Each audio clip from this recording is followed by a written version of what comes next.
জামালপুরে পুলিশ পরিচয়ে পরিবারের সদস্যদের হাত পা বেঁধে আওয়ামী লীগ নেতার বাড়িতে ডাকাতির ঘটনা ঘটেছে। নগদ টাকা, স্বর্ণালংকার লুট করে নিয়ে যায় দুর্বৃত্তরা, এমন অভিযোগ করেছেন আওয়ামী লীগ নেতার স্ত্রী চায়না বেগম। বিস্তারিত জানাচ্ছেন নাইমুর রহমান। জামালপুর আওয়ামী লীগের পৌর শাখার 11 নং ওয়ার্ডের সহসভাপতি আনিসুর রহমান আনিসের বাড়িতে ডাকাতির ঘটনা ঘটেছে। বৃহস্পতিবার ভোররাতে জামালপুর শহরের যোগীরঘোপা এলাকায় ঘটনাটি ঘটে। এ সময় নগদ টাকা ও স্বর্ণালংকার লুট করে নিয়ে যায় দুর্বৃত্তরা। আমি তাকায় দেখি দরজা খুলে ওরা 3-4 জন দাঁড়ায় আছে। পরে আমারে বলতেছে আমরা থানা থেকে আসছি, আপনার স্বামী থানায় জেলেই, আপনার ঘরে অস্ত্র আছে। আপনার স্বামী বলছে আপনার জামাই চেক করতে পাঠাই দিচ্ছে, আপনারা যায় চেক করে আসেন।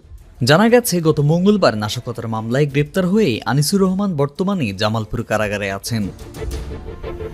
ভুক্তভোগী পরিবার জানায়, মুখ বেঁধে একদল দুর্বৃত্ত রাত 3টার দিকে দরজায় কড়া নাড়ে। শব্দ শুনে আনিসের স্ত্রী ও 2 ছেলে ভয় পেয়ে যান।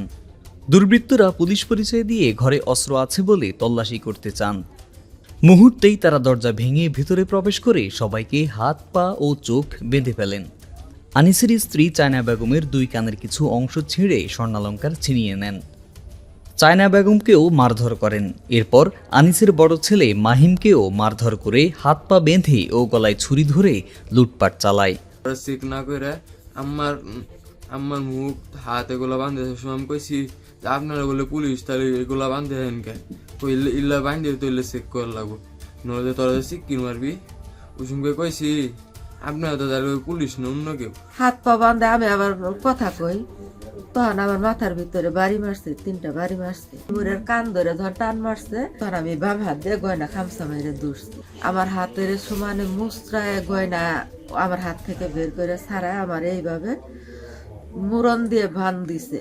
হ্যাঁ, আমিও ওই ব্যাপারে একটা অভিযোগ আমার নলেজে এসেছে। আমি নিজে একটু পরে এটা তদন্ত যাচাই করতে যাব এবং তদন্ত সাপেক্ষে যথাযথ আইনের পদক্ষেপ গ্রহণ করা হবে।